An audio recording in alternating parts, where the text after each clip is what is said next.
Section 3.1, Video 2, Percent and Percent Change. In this video, we will cover the following objectives: solve problems using percent increase or percent decrease, and solve problems involving sales tax and income tax. Example 4. Max decided to increase his retirement savings by 5%. After the 5% increase, his retirement savings increased to $6,090 per year. Find the amount he was contributing to the retirement savings before the increase. Let's begin by writing out our information as a sentence. Our new retirement savings for Max is 100% of last year plus another 5% more of last year. So that means the new retirement savings is equal to 105% of last year's amount. So let's fill in the information that we know. We know the new retirement savings increased to $6,090. That is equal to 105% as a decimal would be 1.05 of, I didn't write last year, times last year's amount.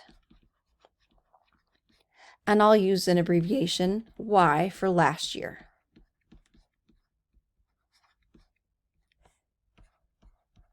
To solve this one, we need to get the y alone, so we'll divide away the 1.05 to both sides to balance our equation, and our y variable ends up being $6,090 divided by 1.05, or 5,800. So this means last year, Max saved $5,800 towards his retirement savings account, and this year, he will save $6,090 towards his retirement savings account.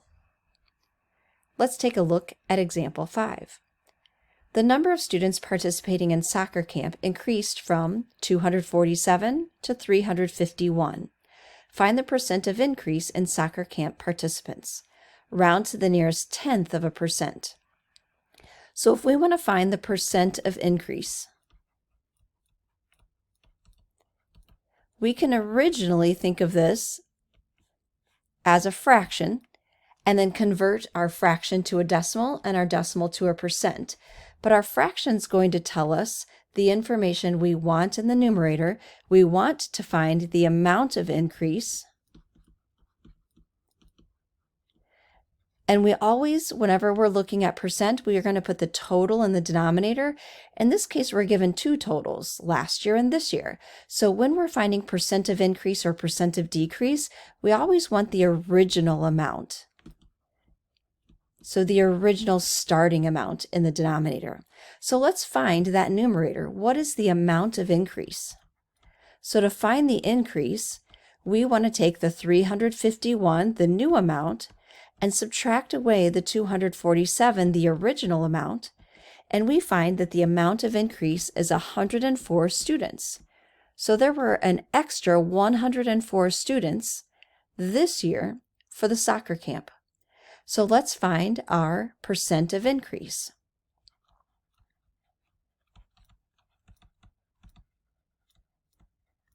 So our amount of increase,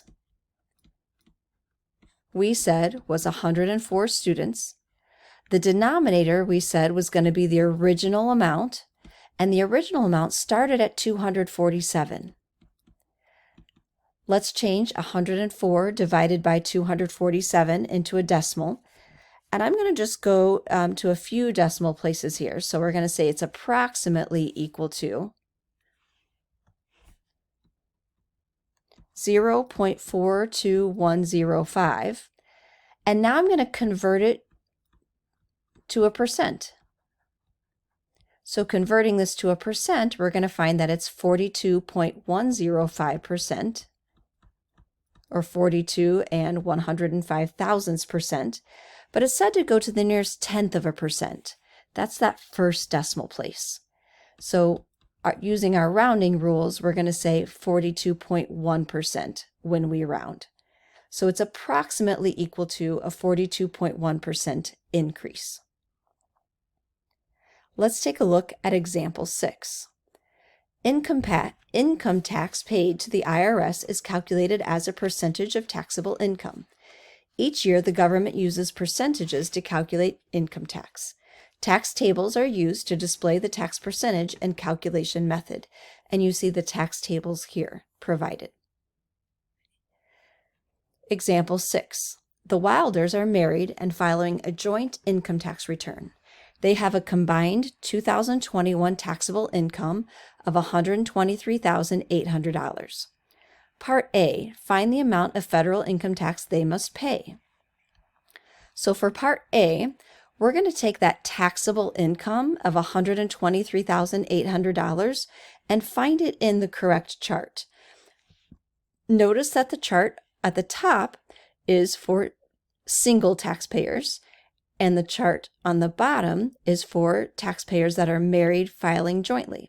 That's what we are in this case. The Wilders are married and filing jointly. So now we're going to find that $123,800 for their income amount, and we're going to find what row that fits in.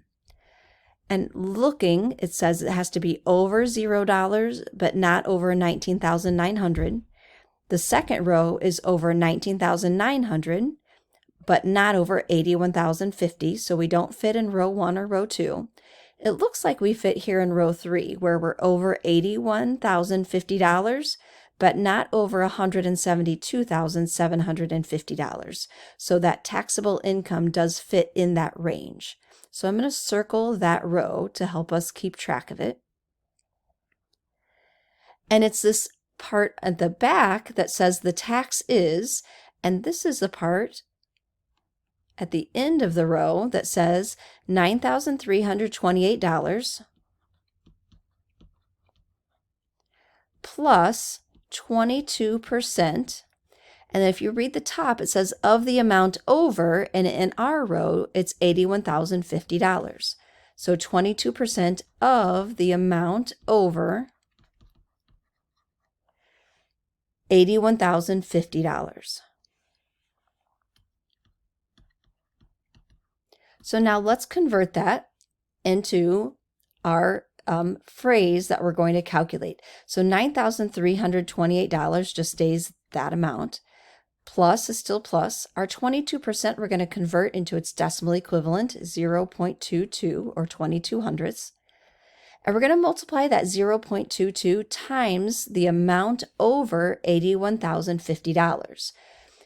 So we want to find out how much their taxable income is over. So we want to take the taxable income, and the taxable income was $123,800.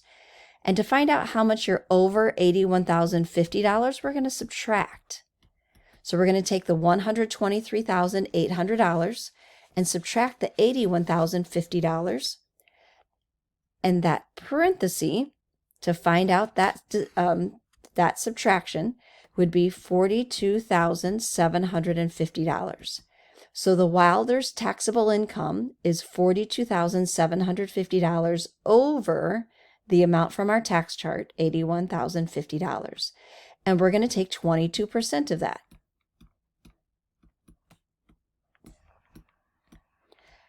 So the next part, using our order of operations, would be to multiply, finding 22% of that $42,750, and we get $9,405.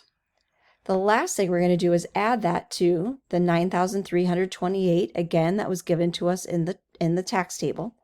And so adding together, we get a total tax of $18,733.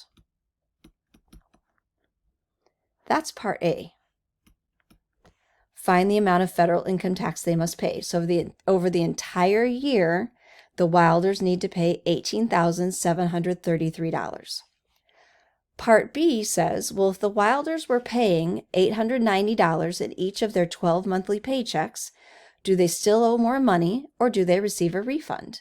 And then we need to find out either how much do they still owe or how much is their refund. So let's first find out how much did they already pay. So how much was already paid?